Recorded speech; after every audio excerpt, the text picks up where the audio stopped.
Motor दुर्घटना दावा अधिकरण (MACT) में मुकदमा दायर करने की प्रक्रिया सड़क दुर्घटना पीड़ितों और उनके परिवारों के लिए एक महत्वपूर्ण कानूनी कदम है। ये प्रक्रिया थोड़ी जटिल हो सकती है, इसलिए सही तरीके से आगे बढ़ना बहुत जरूरी है। यहाँ MACT में मुकदमा दायर करने का पूरा प्रोसेस दिया गया है। 1. प्रारंभिक तैयारी और दस्तावेज इकट्ठा करना। FIR प्रथम सूचना रिपोर्ट। दुर्घटना होते ही सबसे पहले पुलिस में FIR दर्ज करवाएं। ये मुकदमा दायर करने के लिए सबसे जरूरी दस्तावेज है। Medical report. पीड़ित को तुरंत अस्पताल ले जाएं और सभी मेडिकल रिपोर्ट, बिल और इलाज से संबंधित दस्तावेज सुरक्षित रखें। Postmortem report. अगर मृत्यु हुई हो, मृत्यु के मामले में पोस्टमार्टम रिपोर्ट अनिवार्य है। वाहन के दस्तावेज। दुर्घटना करने वाले वाहन के मालिक, ड्राइवर और बीमा कंपनी की जानकारी इकट्ठा करें। इसमें वाहन का रजिस्ट्रेशन नंबर, ड्राइविंग लाइसेंस और बीमा पॉलिसी की कॉपी शामिल है। आय का प्रमाण।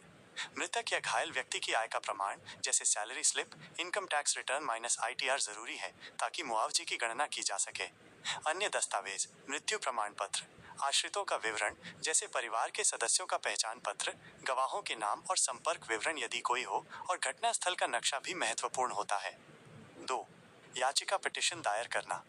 दायर करने का स्थान ज्यूरिसडिक्शन। आप MACT में याचिका दायर कर सकते हैं जो दुर्घटना के स्थान पर हो, जहां याचिकाकर्ता दावा करने वाला व्यक्ति रहता हो, जहां प्रतिवादी, आरोपी ड्राइवर, मालिक या बीमा कंपनी रहता हो।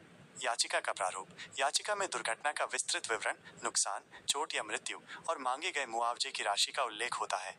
याचिकाकर्ता को कोर्ट फीस के रूप में एक मामूली शुल्क जैसे 10 रुपीज पर का कोर्ट फीस स्टाम्प भी देना पड़ सकता है। कानूनी सलाहकार। इस प्रक्रिया में किसी अनुभवी वकील की सलाह लेना बहुत फायदेमंद होता है। वकील याचिका तैयार करने, सही धाराओं का उपयोग करने और पूरे केस को सही तरीके से पेश करने में मदद करते हैं। 3. कानूनी प्रक्रिया।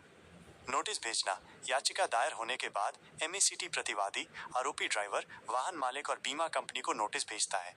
जवाब दाखिल करना। प्रतिवादी नोटिस का जवाब देते हैं और अपना पक्ष रखते हैं। साक्ष्य प्रस्तुत करना। कोर्ट में दोनों पक्ष अपने अपने साक्ष्य जैसे दस्तावेज, गवाह प्रस्तुत करते हैं। पुलिस द्वारा तैयार की गई डिटेल्ड एक्सीडेंट रिपोर्ट दर भी इस प्रक्रिया में महत्वपूर्ण भूमिका निभाती है। सुनवाई और फैसला। सभी पक्षों की सुनवाई और साक्ष्य की जांच के बाद MACT मुआवजा राशि तय करता है और फैसला सुनाता है। मुआवजे का भुगतान। फैसले के बाद बीमा कंपनी या प्रतिवादी को निर्धारित समय, आमतौर पर 30 दिन के भीतर मुआवजे का भुगतान करना होता है। सुप्रीम कोर्ट के निर्देश के अनुसार अब मुआवजे की राशि सीधे पीड़ित के बैंक खाते में भी ट्रांसफर की जा सकती है। अतिरिक्त जानकारी। दावा दायर करने की समय सीमा। पहले दुर्घटना के 6 महीने के भीतर दावा दायर करना अनिवार्य था।